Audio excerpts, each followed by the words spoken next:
Hello and a very warm good morning to all my dear students. How are you all? Today I am making online videos for class 4 subject moral science. Chapter name is treasure of the earth यानी कि धरती के खजाने lecture 2. So हम यहाँ से start करेंगे. Left alone without their friends, the two brothers wandered in search of food and clean water.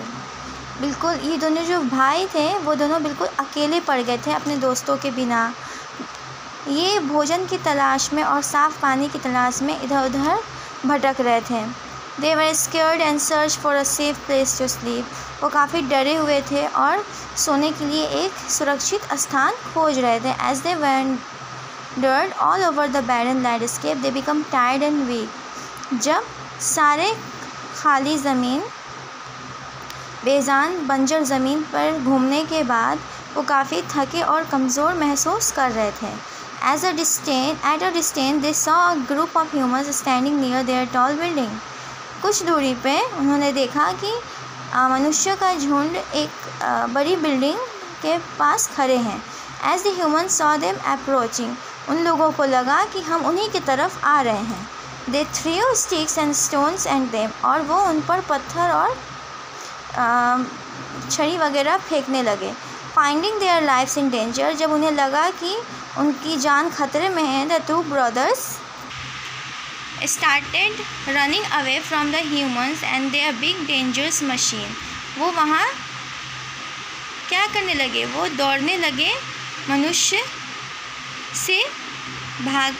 को दूर जाने लगे मनुष्य और उनके बड़े ख़तरनाक मशीन से, और away from the air full of toxin, उस प्रदूषित हवा से जिसमें काफ़ी जहरीले गैसेस भरे हुए थे. Away from the forest that had once been their home, और वो उस जगह को छोड़ के जा रहे थे जो कभी उनका जंगल हुआ करता था. They ran to save their lives, they ran and ran. वो अपनी जान बचाने के लिए भाग रहे थे.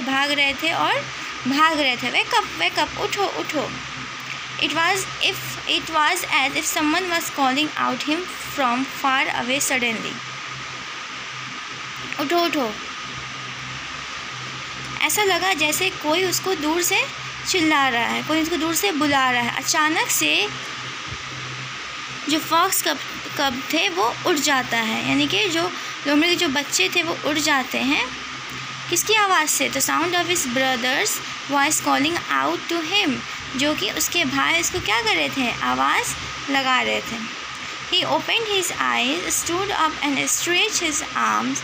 वो अपने आँखों को खोलता है, उठता है और अपने हाथों को क्या करता है? स्ट्रेच करता है, यानी कि सीधा करता है. He looked around, he was delighted to find that everything was fine. और वो अपने आसपास देखता है और खुश होता है कि सब कुछ ठीक है.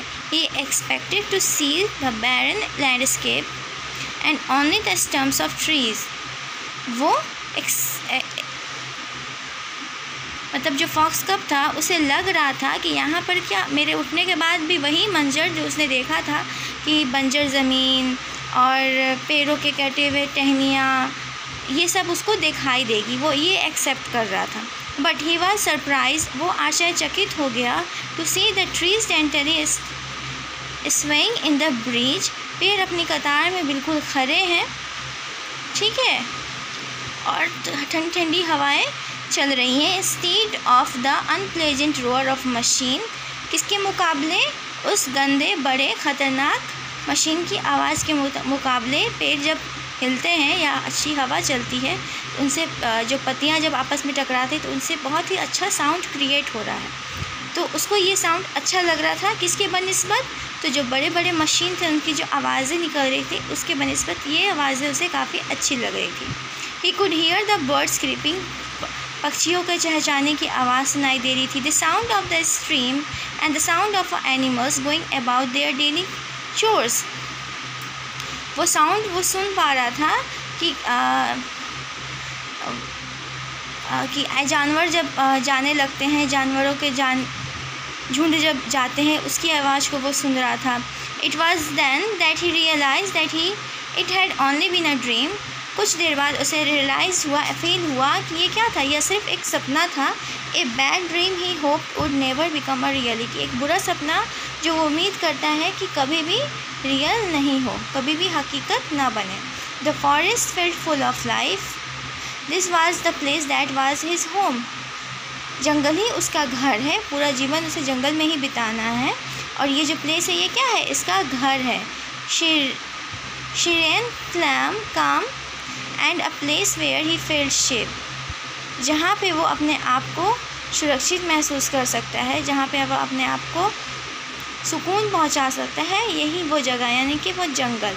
He hoped it would stay that way, वो उम्मीद करता है कि वो ऐसे ही रहे और ऐसे ही जंगल बना रहे। He prayed that no humans would come to destroy his home, और वो प्रार्थना करता है कि कोई भी मनुष्य इस जंगल में ना आए और ना ही उसके घर को बर्बाद करे। He prayed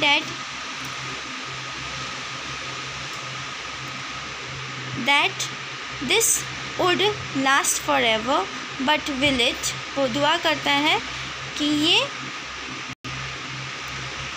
हमेशा के लिए उसका ये जंगल हमेशा ऐसे ही बना रहे।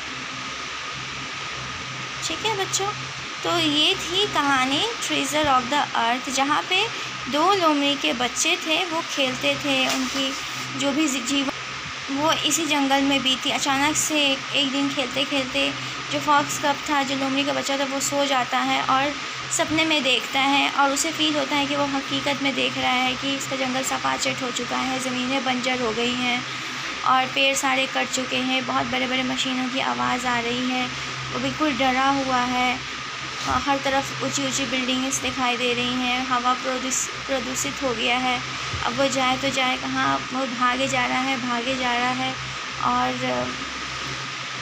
और जब वो भाग रहा है तो कुछ लोगों को लग रहा है कि वो उन्हें नुकसान पहुंचाने जाए, तो लोग उस पर पत्थर लकड़ियाँ फेंक रहे हैं। इस तरह से वो भागते वो अपनी जान बचाने की कोशिश कर रहा है और अचानक से जब वो थक जाता है तो क्या होता है, भागते भागते नींद में ही वेकअप की आवाज़ सुनाई देती है, यानी कि उठो उठो। तो उसे फील लगता है कोई उसको बुला रहा है। जब उसकी आंखें खोलते हुए दिखता है कि उसका भाई उसको आवाज़ दे रहा है। जब वो आंखें खोलता है, अपने हाथ को सीधा करता है, देखता है कि सब कुछ जैसा उसका जंगल था वैसा ही है, वैसा कुछ नहीं है, जैसा वो एक्सेप्ट कर रहा था अपने सपनों में वैसा कुछ नहीं था। वो बहुत खुश होता है और वो रियलाइज़ करता है, चिड़ियों की चहचहाहट को सुनता है, स्ट्रीम्स यानी कि बहती हुई नदियाँ को सुनता है, एनिमल जब झूठ बना के जाते हैं उसकी आवाज़ को वो सुनता है और फिर रियलाइज़ करता है कि यह एक बुरा सपना था जो उसने देखा और प्रार्थना करता है कि ये सपना फिर दोबारा हकीकत में कभी ना हो। और वो चाहता है कि वो हमेशा जंगल उसका अपना घर बना रहे और हमेशा उसका सारा जीवन इसी जंगल में व्यतीत हो और हमेशा वो अपने जंगल में सुरक्षित रहे और कभी भी कोई मनुष्य आकर उसके घर को बर्बाद ना करे। और वो प्रार्थना करता है आखिरी बार कि मेरा जंगल हमेशा बचा रहे, हमेशा हमेशा हमेशा के लिए। तो ये था बच्चों इस चैप्टर का स्टोरी। मैं उम्मीद करती हूँ कि आपको ये चैप्टर समझ में आया होगा। आई विल, हमें क्या करना चाहिए, understand that I should not waste water while taking a shower. हमें ये समझना चाहिए कि हमें नहाने के दौरान या शावर लेने के दौरान हमें पानी ज़्यादा वेस्ट नहीं करना चाहिए। Use fan as much as possible before use of AC। अगर आप AC का इस्तेमाल कर रहे हो तो पंखा का इस्तेमाल कम करो। Make sure to switch off the lights and fans before I leave the class और माई रूम। अपने कक्षा और अपने रूम से बाहर निकलने से पहले आप अपने लाइट्स को बंद करो और फैंस को बंद करो। तो आपको ये चीज़ क्या करना है, फॉलो करना है। और इसका मतलब था कि आप फ़ैन का इस्तेमाल करो पहले, उसके बाद AC से पहले आप पंखा का इस्तेमाल करो जितना आप पॉसिबल हो सके। ठीक है। So children, take care, have a nice day, stay safe, stay at home. Thank you. और नेक्स्ट लेक्चर में हम ऑब्जेक्टिव क्वेश्चन को सॉल्व आउट करें।